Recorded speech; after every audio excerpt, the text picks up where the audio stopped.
Guten Morgen, Oitsama, or as they say in Australia, G'day. It's so great to be here. Every time I come to Switzerland, I feel happier and fatter after all the lovely food, particularly chocolate, that I get to enjoy here. And I'm really delighted to speak on a topic that is dear to my heart. I want to begin with a story. It's a story about a lady who went for a walk one beautiful evening in California in the year of 1967, when suddenly she stumbled across a violin, apparently abandoned by the side of the road. So she decided to take the violin home, and not herself being a violinist, she gave it to her nephew. Now, her nephew accepted the violin as any polite nephew would, but he wasn't interested in owning it or playing it, so he put it in a cupboard.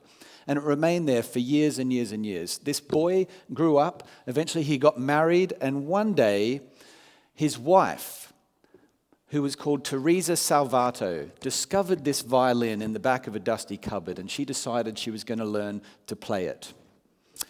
Now, Teresa started taking violin lessons, and then one day in the spring of 1994, now 27 years since the date the violin had been found by the side of the road, Teresa decided to take the violin to a violin store to get a tune-up. Now, if somebody had asked Teresa, how much is your violin worth? She would have replied she has absolutely no idea because she knew nothing about the violin, about where it came from. But the violin repairers quickly realized that the violin that Teresa had brought in was no ordinary violin, that it was in fact a very special violin, so special it even had its own name. The name of the violin was the Duke of Alcantara, because that was the name which had been given to the violin 267 years ago by the person who had made the violin, a man by the name of, can you guess? Stradivarius. Teresa had no idea that the violin she'd been learning to play on was a Stradivarius violin worth over $1 million and found on the side of the road. It's a true story. Hands up if you want to know how it ended up on the side of the road. You'll have to ask me in question and answer time afterwards.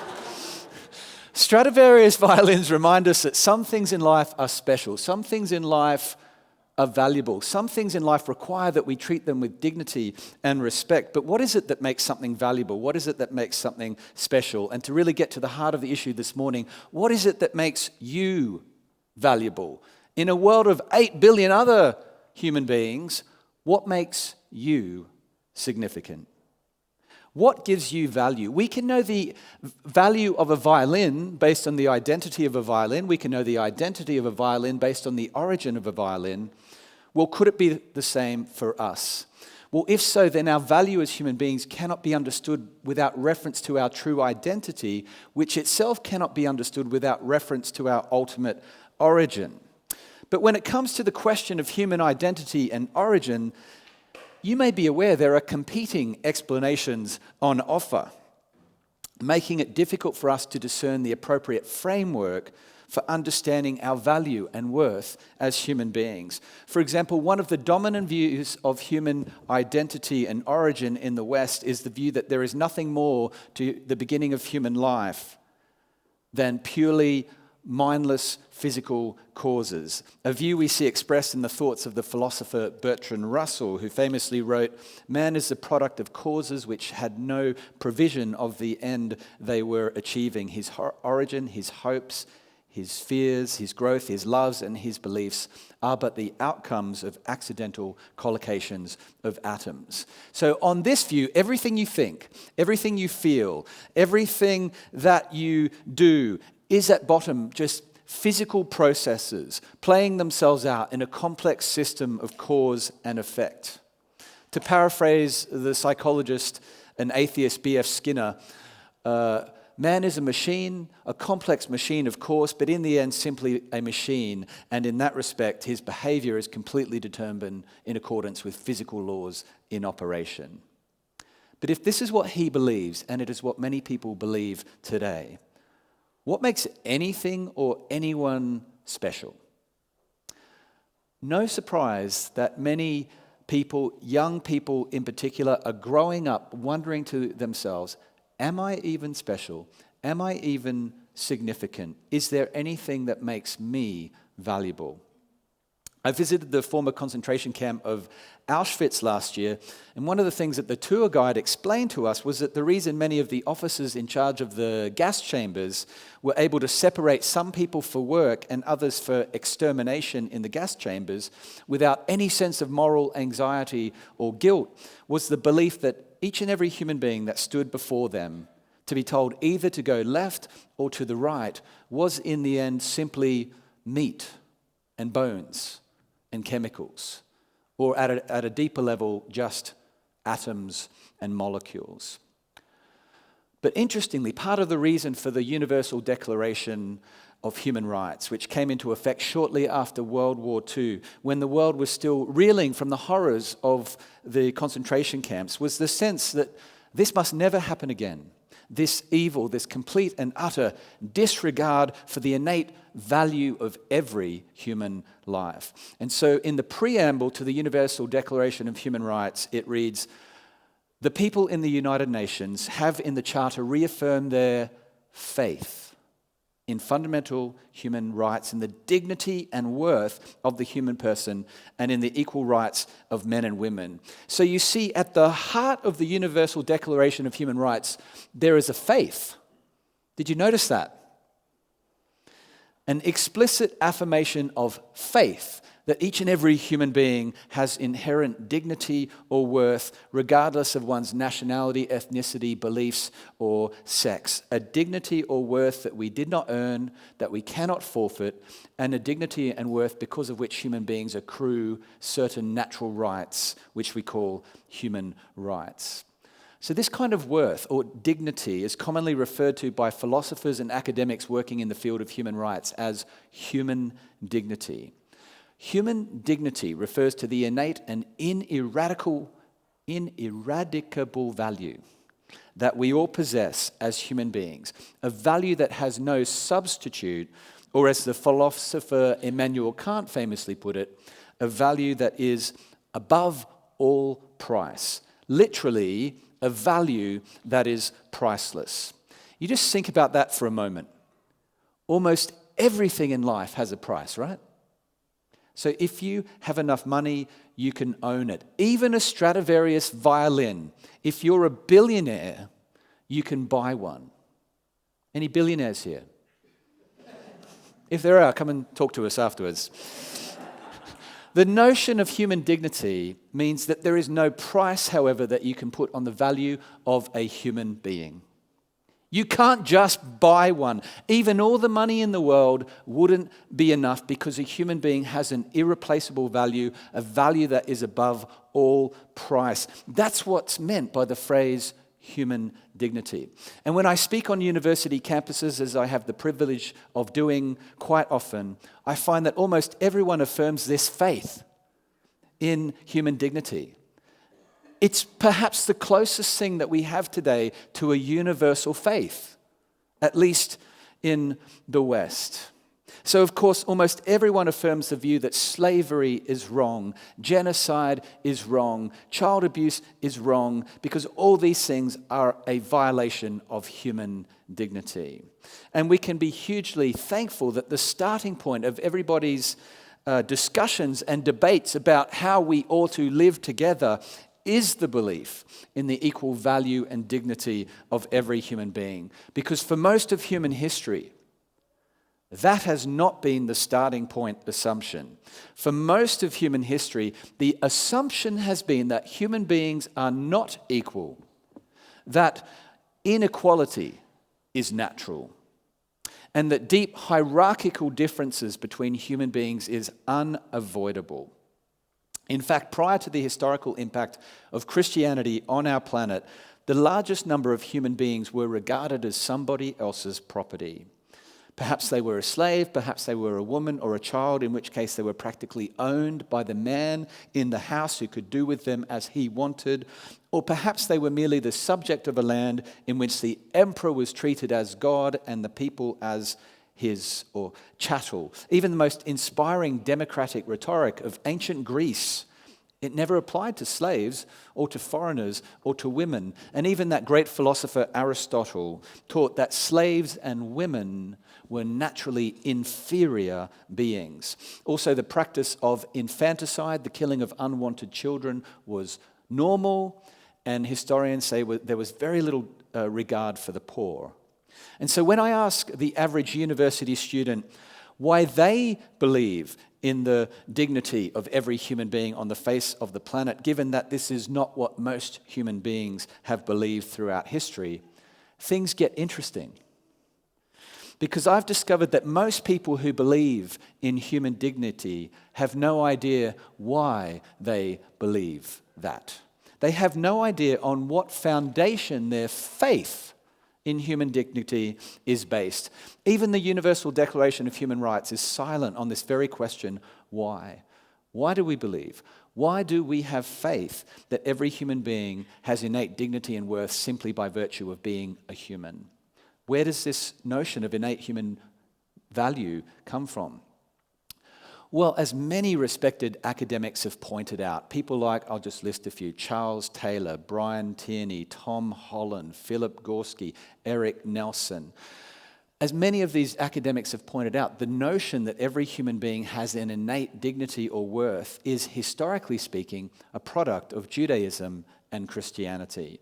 The classic scholar John Rist writes, "The view that rights are the universal property of men as such was virtually unknown in classical antiquity. It is in many respects an ethic whose first espousal depended on the theological belief that humans were made or formed in the image of God." Arguably, the most revolutionary idea in world history comes from the first chapter of the first book of the Bible, Genesis, in verse 27, which reads, "God created humankind in his own image. In the image of God he created them, male and female he created them." Now, when we look at human beings, it's easy for us to emphasize the differences. And the Bible does recognize the differences. It speaks of the beautiful diversity of human beings, of men and women and of nations and tribes and peoples and tongues. But it also speaks of the even deeper unity of human beings as image bearers of God Almighty. It teaches us that we should regard he who looks different to me not as other, but as brother or sister. It reminds us in Acts 17 verse 26 that God made from one man every nation of humankind. And history tells us that right from the start, our Christian forebears were countercultural, insisting that men and women and adults and children and free and slaves and citizens and foreigners and kings and subjects and nobles and laborers and wealthy and poor were all equally precious, made in God's image, and all equally fallen and sinful, and all equally those for whom Christ Jesus bled and died on the cross. As Paul writes in 1 Timothy, he is the Savior of all men, and in 2 Corinthians 5, Christ died for all. Now, sadly, the church has not always lived up to the teachings of the Bible, and terrible things have been done by people calling themselves Christians. People have used the Bible to try to justify slavery in the American South, or the French and Spanish Inquisitions, or the religious wars of the 16th and 17th centuries, or cover-up of abuse in Christian-run institutions, which is sadly an ongoing issue still today. Tragically, Christendom has not always been faithful to Christianity. Christendom has not always been faithful to Christianity. Christians need to own that reality and acknowledge it. We need to tell the whole story. But it is also equally the case, if we are to tell the whole story, that where Christians throughout the centuries have been faithful to Christianity, that motivated by the truth that every life matters to God, they have done more than any other group, Christians have done more than any other group to combat slavery, injustice, genocide, infanticide, abortion on demand, to promote access to education, science, the arts, political freedom, social justice, and to pioneer hospitals, orphanages, charitable societies, and law reform. And the interesting thing is, so many people today don't realize this. The average person in the West doesn't realize that their moral beliefs about freedom and justice and the innate value of every human life and the civil and laws that are based on these beliefs owe their existence to the pervasive influence of Christian teaching on our thought and society over hundreds and hundreds of years. As the historian Tom Holland observes, people in the West, even those who imagine that they have emancipated themselves from Christian belief, in fact are shot through with Christian assumptions about almost everything. All of us in the West are a goldfish, and the water that we swim in is Christianity. Now, what Holland is not saying is that everyone's religious beliefs are Christian. But what he is saying is that everyone's morality is Christian. In the West, at least, he's saying that our deep instinct that it's morally wrong to treat other human beings as lacking or having less value than me or just somebody else's property, that this moral instinct didn't come from nowhere. It came from the Bible, and specifically from the biblical notion that we've been made in the image of God. And one of the huge questions of our day is, can we retain our belief in the inherent dignity of every human being if as a society we continue to cut ourselves off from the very root that nurtured these beliefs in the first place? It was the atheist philosopher Friedrich Nietzsche who, 150 years ago, said that without belief in God, there is no basis for belief in human dignity and equality. As he writes, the masses blink and say, we are all equal. Man is but man. Before God, we are all equal. Before God, but now this God has died. Well, despite Nietzsche's warning that getting rid of God also means getting rid of any reason to believe in human dignity and equality, there have nonetheless been sincere attempts by some atheist thinkers to try to explain or justify the notion of human dignity in something other than God. But I believe all of these fall short. Let me look at two or three of the most common. By far the most common approach is what is called a capacity approach to human dignity, an approach that seeks to explain human dignity and equality and root it in some human ability or capacity. For example, it's commonly argued that our value as human beings resides in our capacity for rational agency, our ability to make decisions based on reasons. That's what makes us valuable. Or that it resides in our capacity for personhood, which is defined as our ability to ascribe hopes or beliefs or actions or aspirations to ourselves. And while I'm sure we would all agree that these capacities are incredible and valuable, the trouble with pointing to them as a ground for human dignity is that there will always be human beings who do not have such capacities. For example, newly born babies, or those who are born with severe mental or cognitive impairment, or those with severe Alzheimer's, and yet it's the dignity of human beings like this that most of us intuitively want to protect. And actually, this idea that some human beings have a cognitive function that rises to the level of personhood and that some don't has created a new category in our thinking, the category of the human non-person. The human non-person. A category that now provides the logic undergirding abortion. Previously, abortion advocates argued that unborn babies were not human beings, just blobs of cells. But advances in science, in genetics, have made it clear that the life of a human being begins at conception. And therefore, the argument has now changed to say that although a fetus may biologically be a human being, it is not a person, and therefore has no moral or legal standing. But if we're only going to recognize the worth of human beings whose cognitive function rises to a certain level rather than all human beings, then this raises a question, which is exactly when does a human being develop sufficient cognitive capacity to be worthy of the category of possessing dignity and worth, and therefore rights? And it also raises the question of, and who gets to decide? For example, evolutionary biologists James Watson and Francis Crick argued that we should wait 3 days after a baby is born to decide whether or not to allow the baby to live, because some genetic defects are not detectable until after birth. The Princeton philosopher Peter Singer has argued that even a 3-year-old is a grey case, because toddlers don't really have much cognitive functioning, he says. As just these two examples make clear, the major difficulty with any theory of human dignity that tries to locate it in some cognitive capacity or ability is that it will always exclude some human beings, and usually those human beings whose dignity we intuitively want to protect, not least because they cannot protect themselves. The other major problem with a theory of human dignity that attempts to locate it in a particular capacity is that it's hard to see how this would not logically imply that those human beings with more of this capacity must possess a greater worth than those human beings with less of this capacity.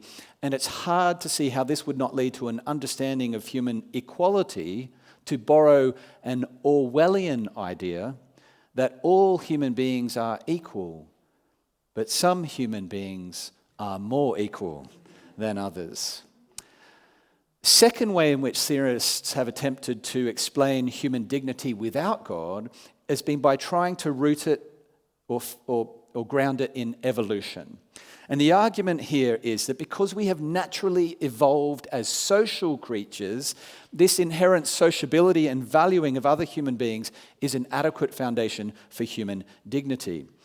But the obvious difficulty with this argument, as the evolutionary psychologist Jonathan Haidt observes, is that the story of human evolution, it's not only the story of human beings being social with each other, it's also the story of human beings competing with each other, and often violently. As the renowned anthropologist Claude Levi-Strauss explains, for the majority of the human species and for tens of thousands of years, the idea that humanity includes every human being on the face of the earth does not exist at all. The designation stops at the border of each tribe. So, for example, throughout history, some people groups have claimed, we are the civilized, they are the barbarians. We are descended from the gods, they are descended from the dirt. We are the born to lead, they are the born to serve. And ironically, some groups have even used evolutionary theory to claim that we are the highly evolved and those other groups the lesser evolved. Also problematic for a theory of human dignity based on evolutionary theory is that evolutionary biologists themselves say that among the list of universal human desires which are rooted in our human nature, in addition to the desire for sociability, are also the desire for war, and in men, the desire for dominance, neither of which represent particularly promising foundations on which to establish human dignity, particularly the desire for dominance, which would seem to legitimize such things as slavery and sexual oppression rather than to promote human dignity. Thirdly, another popular secular approach to justifying human dignity without God has been by trying to explain it in terms of our practical rationality. And the idea here is that our human reason, by its very nature, somehow requires us to recognize the dignity of all human beings. And the argument goes something like this, that reasonable people, if they value themselves as human beings, ought also to value others as human beings as well. The second flows from the first. And on the face of it, it does sound reasonable that if I value myself as a human being, reason would seem to require that I ought also to value others as human beings as well.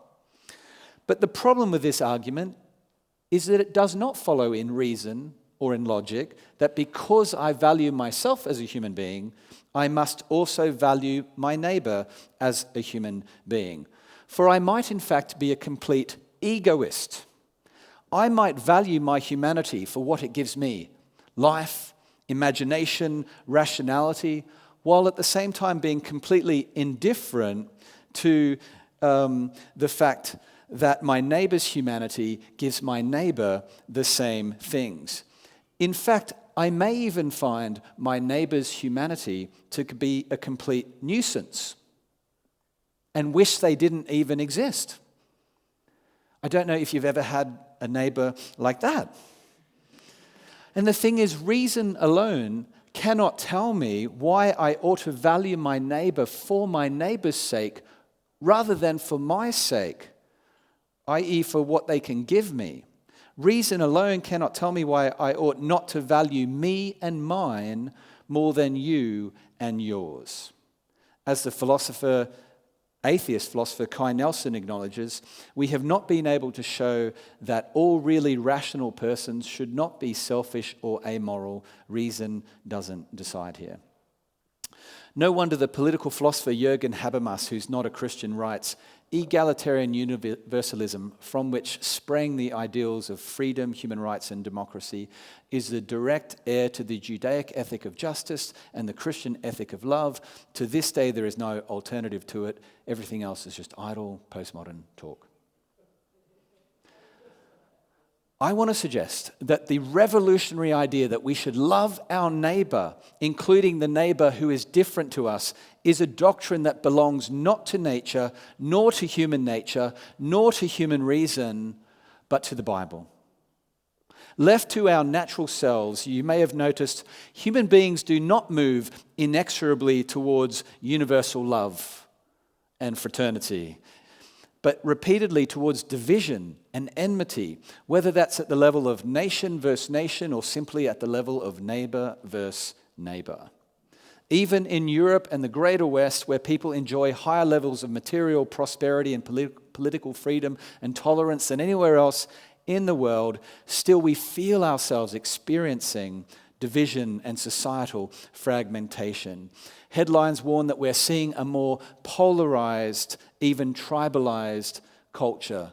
We've got culture warring, identity politics, people moving towards more extreme sides of left and right in politics, and each side increasingly viewing the other side not just as wrong, but as evil, illegitimate, non-persons.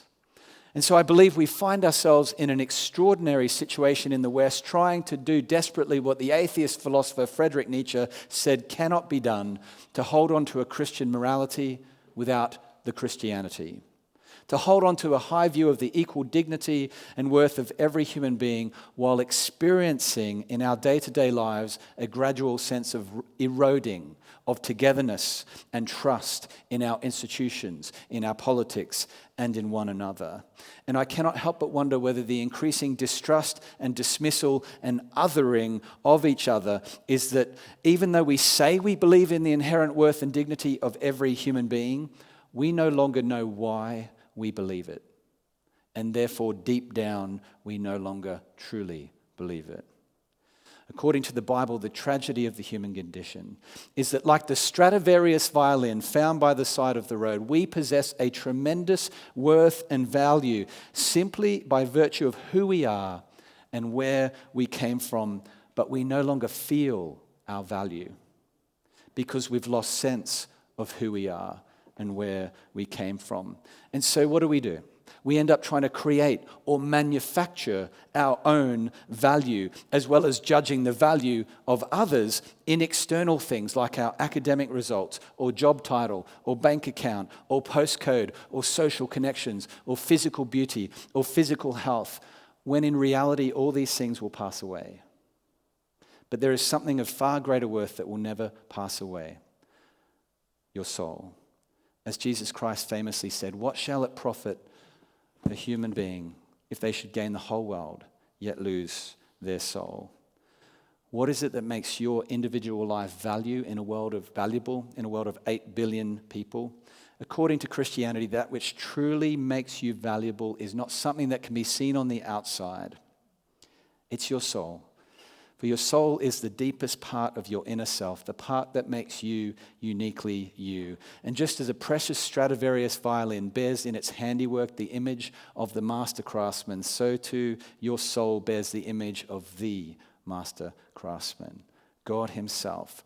And however insignificant you may sometimes feel, you are not insignificant to your Maker. For he sees each of us as completely unique and irreplaceable, one of a kind, beyond all price, neither a mistake, nor an accident, nor a failure, but here on purpose, fearfully and wonderfully made in his image, and therefore not an it, but an I, not a product, but a person, not a machine, but a man, a human being who's not only a physical being, but also a spiritual being, fashioned for an eternal future in God's good universe, and therefore infinitely valuable, because infinitely valued by God himself, the ultimate judge of value, and infinitely valuable because you are created in the image of God himself, the ultimate standard of value. And so too is our neighbor, and even our enemy. Which is why, according to Jesus Christ, we are called to love both, for we all need saving, and in God's eyes, we are all worth saving. For our value as human beings is more than a natural dignity. As G.K. Chesterton puts it, everyone is the bearer of the royal image. He or she is stamped with the seal of the divine king. Human rights, which are the explication, the unfolding of that intrinsic human dignity, are not so much natural rights as they are supernatural rights. In closing, recently my wife and I watched a movie called Instant Family starring Mark Wahlberg. It's based on the true story of a couple that decides to adopt 3 siblings, and whilst the 2 younger children accept their new parents, the teenage girl Lizzie, the one rolling her eyes, struggles to accept being part of their family. She cannot let go of returning to her birth mother, even though her birth mother has let her down time and time again. And at the end of the movie, the birth mother has once more let her down, and the girl lashes out at her adoptive parents. And in this one scene, she runs away from them, and she hides. But they chase after her, and they find her behind a fence crying. And she tells them to go away and leave her alone. But they say they can't do that because they love her. And she says, no, you don't. You don't even know me. But then they show her just how much they do love her by describing all the little things about her that a lot of people wouldn't notice, but that they do notice because they really do see her. And it's almost as if she just can't believe that they would really love her, but they really do. And they're like, Lizzie, we really do love you. We love you. We love you. And Lizzie says, stop saying that. Stop saying that. And you can see in this young woman the anguish that she's experiencing as she finds it so hard to accept the love of these people that she hasn't done anything to deserve by her behavior, but which they can't help but have for her because they see in her something that she can't see in herself, that she's incredibly precious and worth fighting for. This is like a picture of God's love for us in Jesus Christ.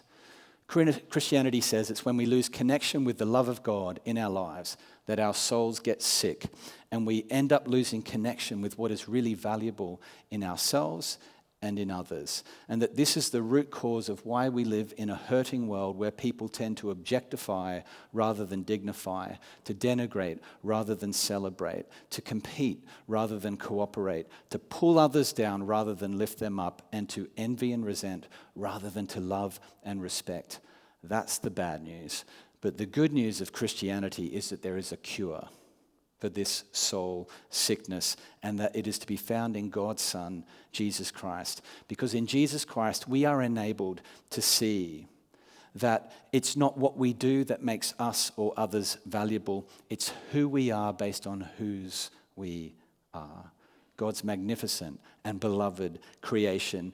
In fact, the Bible tells us that God values us so much that even while we were still in rebellion against God, Jesus died for us. And that on the cross, he willingly bore in his body the crushing consequence of all that deep sickness in our souls that causes us to devalue ourselves, as well as to devalue others, as well as to devalue God. So that even when we were saying to God, I don't want you, I don't want you, I don't want you, God was saying back to us through Jesus Christ, I love you, I love you, I love you. Because at the end of the day, God wants us to see ourselves and each other as living masterpieces of the author and creator of life, bearing in our very souls his likeness, which means that we find our ultimate fulfillment as human beings living in alignment for the purpose with which he made us, which is simply this: to love and to be loved in loving relationship with the one who made and loves us all. Because in God's eyes, this is the real music that our priceless souls were created to play. Thank you for your time.